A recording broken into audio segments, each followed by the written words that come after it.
Welcome to another edition of the Guyasuta Fellowship Program.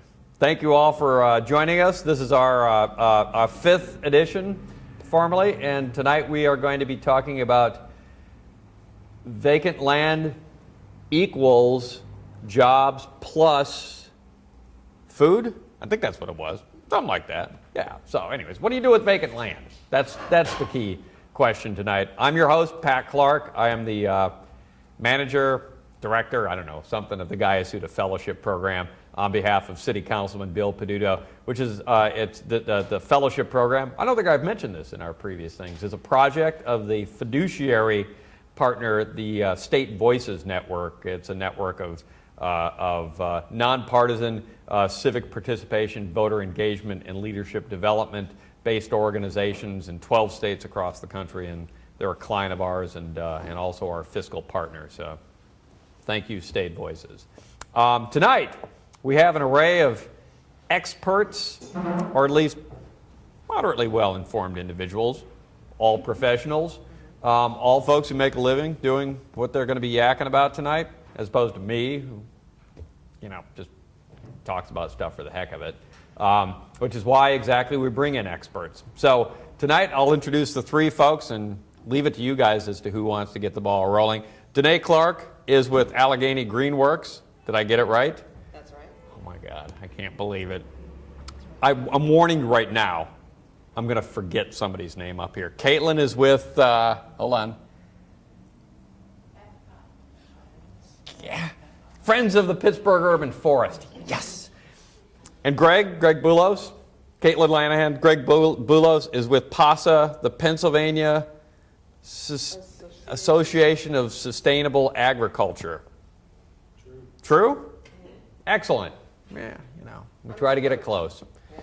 Hand grenades and names. With me, anything close works. So it's a miracle, frankly. So tonight we're going to be talking about these three items, and I don't know, you want to start it off, Danae? We have a microphone into which you can speak if you would be so kind, because we are videotaping everything.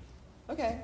So that's the mic. Procedure? Yeah, play it like you're up, MC up on the mic and stuff. So tell us a little bit about some of the urban agriculture and gardening and all that stuff that you do and have done.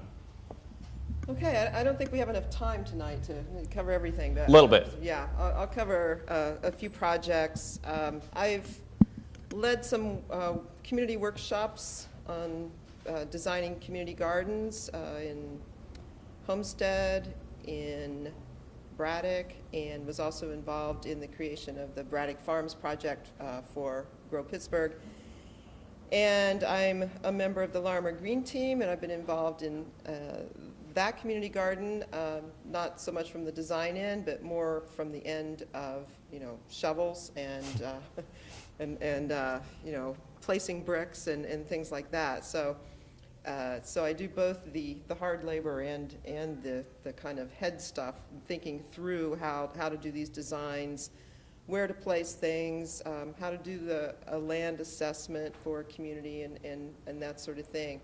I'm interested now in creating more commercial farms in the city and developing business plans for those. So that's just a little bit of kind of the community work that I do, but one of the things I wanted to talk about, and we can talk about this some more, and you might have some questions about this, is just about a year ago in January, a group of us started meeting to form a food policy council in the city of Pittsburgh. There's a food policy movement across the country, and a lot of the major cities and not so major cities have councils. And so we looked at this kind of a set of principles that were developed in Philadelphia and San Francisco, which just kind of got their food policy councils going this past year. I also looked at some others like Cleveland and that sort of thing. It's pretty exciting, really. But basically, what the group is, or how it wants to function, is as an advisory group, and it's going to have a variety of stakeholders or people.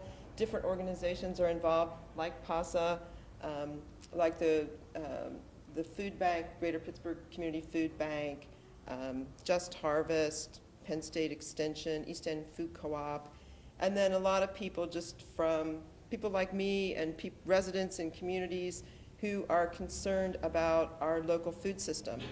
And we're putting this council together to provide advice to city officials so that they have an understanding of the food system and why the food system is important, both locally and also more regionally, the connections to the region, which Greg will probably talk about.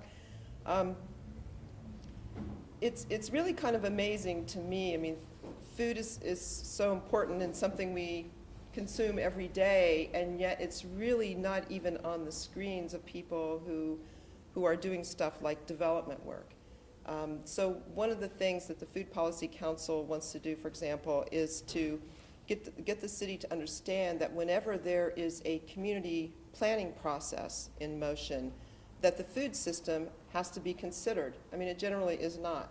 But if it is considered, then they would take into consideration stuff like, does this community need a grocery store?